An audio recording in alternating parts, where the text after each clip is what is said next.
بعد ما عرفنا مع بعض ازاي ان احنا نجهز الانيميشن اللي من خلاله هنبدأ نستخدمه في الداينامكس في سينما 4D، بنبدأ ان احنا نتعامل مع أداة مهمة جدا جدا بنحتاجها كتير جوه سينما، وهي الكلونر. ايه هي الكلونر؟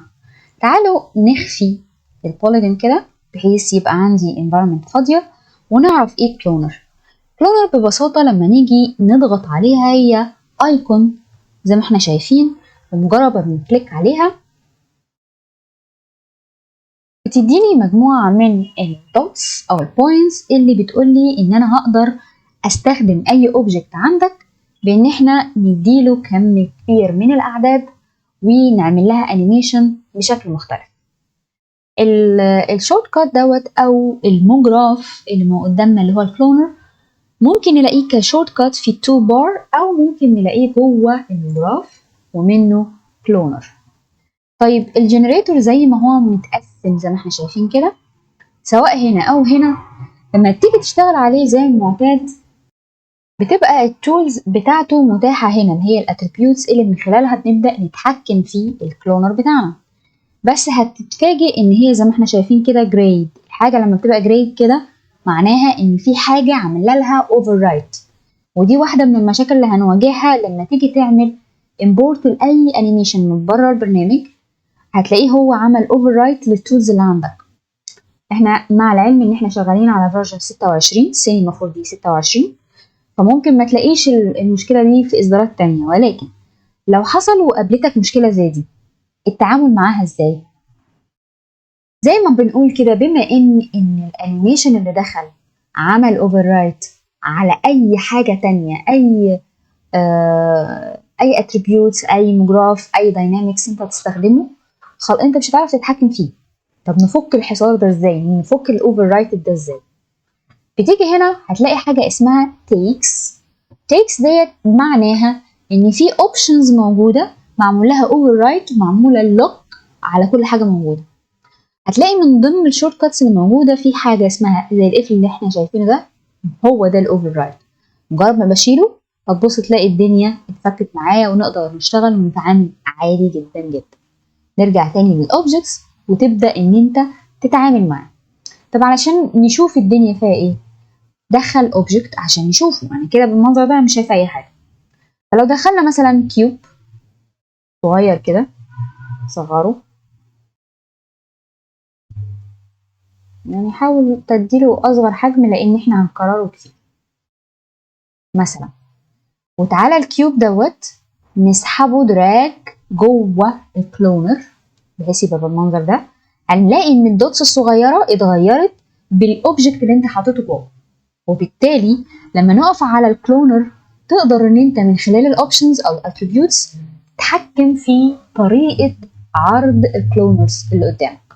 يعني مثلا هو عرضها لك هنا ايه 3 في 1 في 3، دي عدد الصفوف و طول وعرض. فبالتالي لو انا زودت، بصوا اللي بيحصل، لو انا زودت فوق ده اللي بيحصل، لو زودت كده ده اللي بيحصل. فانت بتحدد بقى، يعني ممكن اعمل كده، نخليهم كده، نخليهم كده. طب انا شايفه تمام بس المسافه يعني كبيره قوي واسعه جدا، ما ينفعش اضيقهم. ينفع تنزل تحت هتلاقي حاجه اسمها سايز، احنا ممكن نصغر الاحجام كده كده كده. والحاجات زي دي بقى اسرح بخيالك بقى، نقدر نعمل بيها حاجات كبيره جدا جدا. ممكن نخليها كده ونرجع للكيوب ونكبر حجمه شويتين زي ما انتم شايفين بيتحكم فيه ككل بالمنظر ده.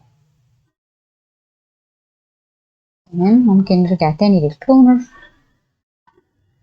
مش عايزاه كبير، عايزاه كده، ممكن نزود كده.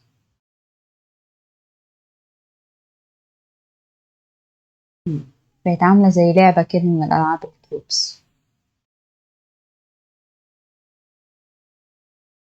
وهكذا بقى. لو دخلت معاها اوبجكت تاني زي سفير مثلا ودخلته جوه، هيبدأ ان هو يدمج ما بين ده وده، بس السفير كبيرة قوي. فتعالوا نصغر السفير عشان تقدر تبان ما بينهم. بصوا بقى الفكرة في كده، بقى التوزيع ما بين السفير والكيوب. طبعا في الدبلومة هنتكلم على موضوع الكلونر دوت في حاجات كتيرة جدا تفصيلات كتيرة في الاوبشنز اللي قدامنا هنا، يتعمل بيها شغل كتير جدا جدا في اثناء شغلنا ان شاء الله. طب احنا كده خدنا فكرة عامة عن الكلونر، ازاي استفيد بيها بقى في البوليجون بتاعنا. انا مش عايزة ادي شكل المربع او الشكل العشوائي او ايا كان، انا عايزة اخد، لو انا قفلت ده كده، عايزين ناخد نفس الهيكل اللي قدامي ده بس نملاه سفيرز مثلا. نشيل الكيوب وهتبقى واقعية اكتر انها تبقى سفيرز، تبقى السفيرز هي اللي واخدة شكل مجسم الانيميشن وفي نفس الوقت بتتحرك معاه. طبعا بالنسبة انه للسفير، بالنسبة للمجسم اللي قدامي ضخم جدا ما ينفعش، فانت بتعمل نسبة وتناسب على حسب، لو الهيكل اللي معاك اكبر من كده نكبر السفير والعكس صحيح. فهنخليها مثلا في حدود 3 سم مثلا مؤقتا، ان احنا ممكن نرجع نغيرها تاني. وعايزة الكلونر بدل ما هو قاري لبره كده، لا انا عايزاه يقرا الاوبجكت نفسه. فهنعمل ايه؟ هتيجي للكلون من ضمن المودز في حاجة اسمها الجريد اللي هو ماشي بيها، فبالتالي بيديني شكل الجريد ايا كان عامل ازاي. انا مش عايزة الشيب ده، انا عايزاه يتعامل على اوبجكت. ومجرد ما بختار الاوبجكت بينتظر مني في اوبشن جديد فين الاوبجكت بتاعك عشان اتعامل معاه. فبالتالي لازم اقول له، اسحب له كده البوليجون بتاعنا واقول له والله الاوبجكت بتاعي اهو. مجرد ما ده بيحصل بيبدأ يتعرف عليه، وزي ما انتم شايفين بيبدأ على طول يتوزع على المجسم، ولكن في حدود المتاح ليه. يعني ايه؟ يعني الكلونر بيبقى محكوم بعدد كاونت، هو اللي بيوزعه بشكل عشوائي على الاوبجكت بتاعك. فانا محكوم هنا ب20 مش مغطية المجسم بتاعي. نبدأ بقى نزود لحد ما نحس ان هي غطت الهيكل ككل. فلما نيجي نعمل له بلاي، اوبس ده مش قاري الانيميشن، ايه المشكلة؟ نقفل دي كده، كده عندي مشكلة اللي هي هو قرا الاوبجكت في اول فريم فقط. تمام، ما قراش بقى البايندينج او الانيميشن بتاعنا. والسبب في ان هي ما بتتحركش بالشكل ده حاجة بسيطة جدا جدا، هي الترتيب. اسحب الكلونر كده لتحت، تعالى نعمل انيميشن تاني، تلاقي الدنيا اشتغلت معاك عادي جدا. طبعا المنظر ده يعني ساكس جدا، مش لطيف خالص، ممكن نزود الكور اكتر. بس عشان نخلي الدنيا احلى احنا عايزين نبدأ نشتغل بالداينامكس، ان احنا نخلي السفيرز ما تبقاش لازقة في بعضها بالمنظر ده، ولكن تبقى كلها محصورة بمجال الانيميشن، ويبقى بتخبط في بعض بشكل اظرف من كده بكتير. فبالتالي هنبدأ ان احنا نتعامل مع السفيرز فيما يخص الداينامكس. ازاي؟ خلينا واقفين كده في اول كليك، ونيجي هنا يفضل والله لو عملنا اكتر من سفير، لا جوه، يعني نسحب دي جوه كده تمام، بحيث يبقى عندي 2 ودي 3 سنتي، التانية مثلا 5 سنتي، بحيث يبقى فيه تنوع يعني، بس طبعا مش بالمنظر ده. طيب علشان نحولها ان هي تبقى داينامكس ازاي؟ في 26 لما تيجي تدخل على التاجز بتاعتها هتلاقي عندك البوليت تاجز اللي خاصة بمجموعة من الداينامكس اللي خاصة بالفيرجنز الجديدة. وفي نفس الوقت لو نزلت لتحت شوية في simulations، لا فين موجودة، ممكن تكون اتشالت، كان موجودة هنا تقريبا اتشالت، كانت موجودة المجموعة القديمة.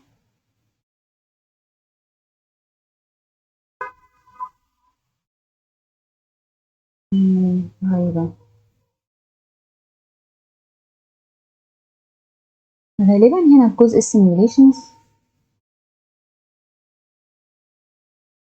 المهم ان احنا لما بنيجي نتعامل معاها في الجديد، انا مش لاقيه الاوبشن فين بالظبط، مش فاكره فين، ولكن احنا بنتعامل مع البوليت تاجز. احنا اتعاملنا معاها في المحاضرات اللي فاتت في الانترو، وهنتعامل معاها المرة دي كمان. فالمرة دي احنا عايزين نقول ان هنحولها ل rigid body، وبمجرد طبعا ما ده بيحصل واقول له باك، ومجرد ما اعمل بلاي بصوا اللي هيحصل. ده طبيعي متوقع جدا جدا. ليه بيحصل ده؟ rigid body ببساطة عبارة عن ايه؟ انت كأنك بتقول للأوبجكتس اللي موجودة هنا انهم يحسوا ببعض، وان كل واحد فيهم عبارة عن اوبجكت خاص بذاته. فأول حاجة بيبدأ يعملها انه يبعد عن بقية الأوبجكتات، فكل واحد بيعمل تباعد بينه وبين الباقي، وبقوة الجاذبية مع الوقت هتلاقيها نزلت لتحت. فاحنا بنبدأ نكستم الدنيا للإفكت اللي احنا عايزينه. احنا عايزين نوصل لإفكت مختلف تماما، فدي لازم نعادلها ازاي؟ ببساطة لما بدل ما بينفروا بعض كده ويعملوا بوم بعيد عن بعض، لا احنا عايزين نعمل لهم برضو جاذبية، ولكن للأوبجكت الموديل اللي بيتحرك في النص اللي هو ده. إذا عايزين حاجة تجذبهم قوة جذب زي ما بنقول ايه ضد الحركة دي. نجيبها منين؟ جوه التاج هتلاقي في وسط التاجز او التابس اللي قدامي حاجة اسمها فورس. جوه الفورس مجموعة اوبشنز هنتكلم فيها بالتفاصيل بعد كده. فيهم حاجة اسمها follow position. follow position يعني امشي ورا position الانيميشن، رايح يمين تروح ورا يمين، رايح شمال تروح ورا شمال. دي الفكرة. فانا بديله اقوى حاجة. اقوى حاجة عنده اللي هي 10. تعالوا شوفوا ايه اللي هيحصل كده.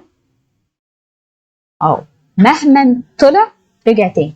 طبعا كده العدد زاد للدرجة اللي انا مش شايفة فيها شكل الشيب، فبرجع تاني للكلونر ونقللها شويتين. وبما ان الداينامكس دايما تبدأ من البداية برضو كبير، ممكن يكون علشان السفيرز نفسها كبيرة، تعالوا واحدة نخليها 1 سنتي مثلا، والتانية نخليها 3. كده بدأ الشيب يرجع تاني. فكده نقدر نقول للكلون زودي شوية، يبان عندي ان في راس، في دراع، في هيكل زي ما احنا شايفين. ممكن نزيد شوية كمان.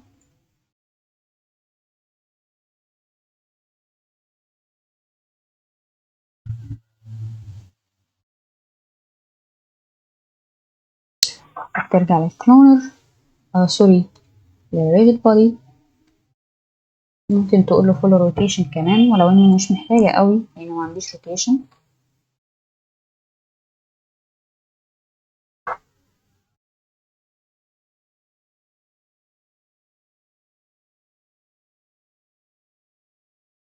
ده على اساس ان انا شايفة في فرق شوية بين الدراع. هو اصلا الهيكل اللي جوه ده احنا هنخفيه. يعني احنا لو وقفنا كده وجينا عند المكسامو او البوليجونز نخفيه كده من الفيو، هنوصل للإفكت اللي احنا عايزين نوصل بالشكل. 1 سنتي دي صعبة جدا جدا. يعني بدأت الدنيا تبقى أوضح كتير، مختلفة تماما. زي ما احنا شايفين قدرنا ان احنا نستخدم الإفكت بتاعنا في ان احنا نخليه نفهم الأول يعني ايه كلونر، نوظف الكلونر في الانيميشن بتاعنا، ونبدأ ان احنا نكستم الانيميشن كمان باستخدام الداينامكس بحيث يديني نوصل فيها لإفكت شكله ظريف. هنبدأ نغير فيه أكتر في ممكن بدل ما نقسمها المحاضرة الجاية نخلينا نفنش كل الأنيميشن المرة دي، المرة الجاية نبدأ نتعامل مع الخامات. طيب علشان ندي سنة من الراندومز بحيث ما نحسش إن كله شبه بعضه أو حركة الكور نفسها شبه بعضيها قوي، لو عايز تدي سنة من عشوائية أو فيها كده اختلافات بين السفيرز وبعضها وانت محدد الكلون، ممكن تيجي للفورسز.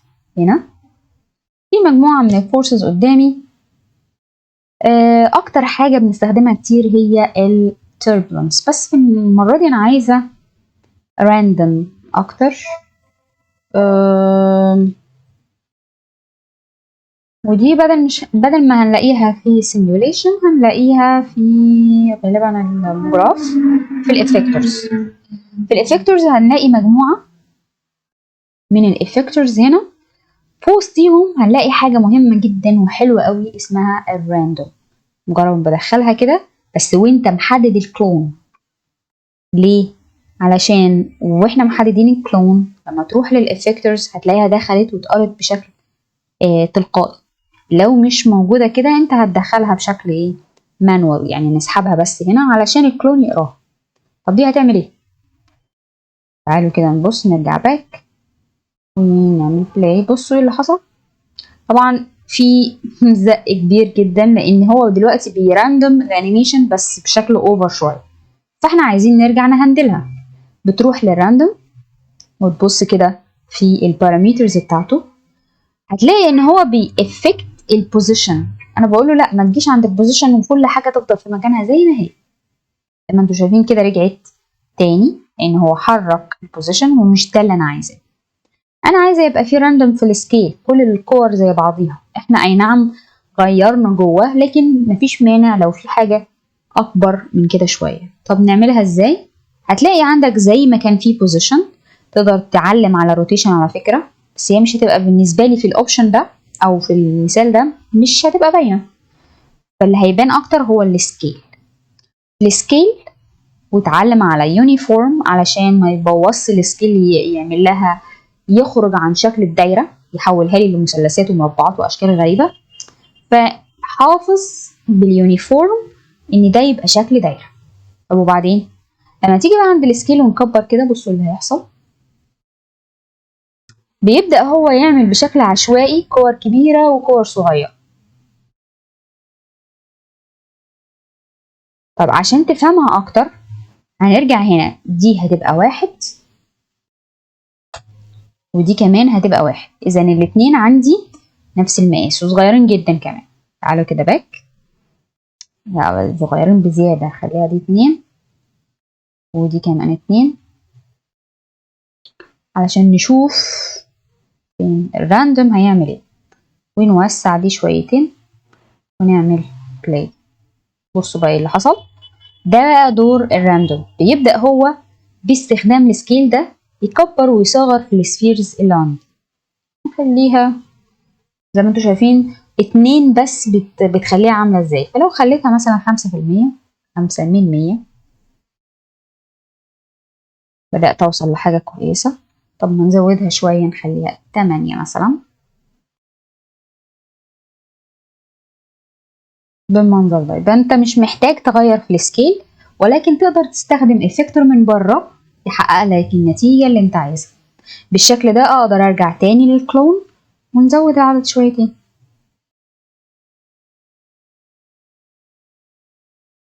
طبعا في الريندر هنتغاضى على اول كام فريم بحيث نبقى واخدين الافكت من اول ما بدأ يحصل.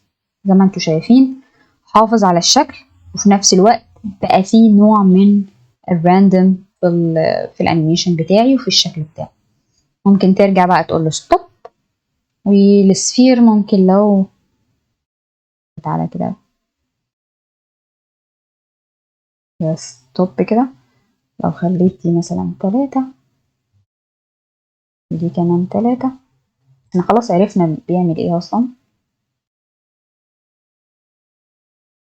نرجع فين للراندوم، خليها 6 مثلا من 10. يعني الموضوع كله تجارب. انا دلوقتي شايفة الكلون كتير، فلو خليناها 1000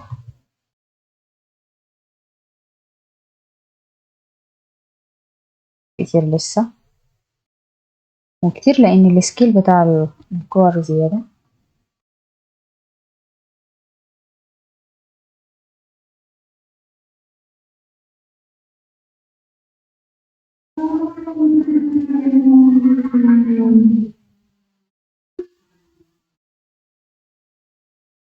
كده بقيت اظرف شوية.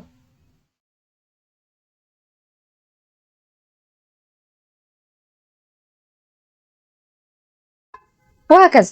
بتبدأ انت بقى تعدل فيهم بالطريقة اللي انت عايزها، وبكده نكون فنشنا الجزء الخاص بالداينامكس فيما يخص استغلال الانيميشن في الداينامكس بتاعنا.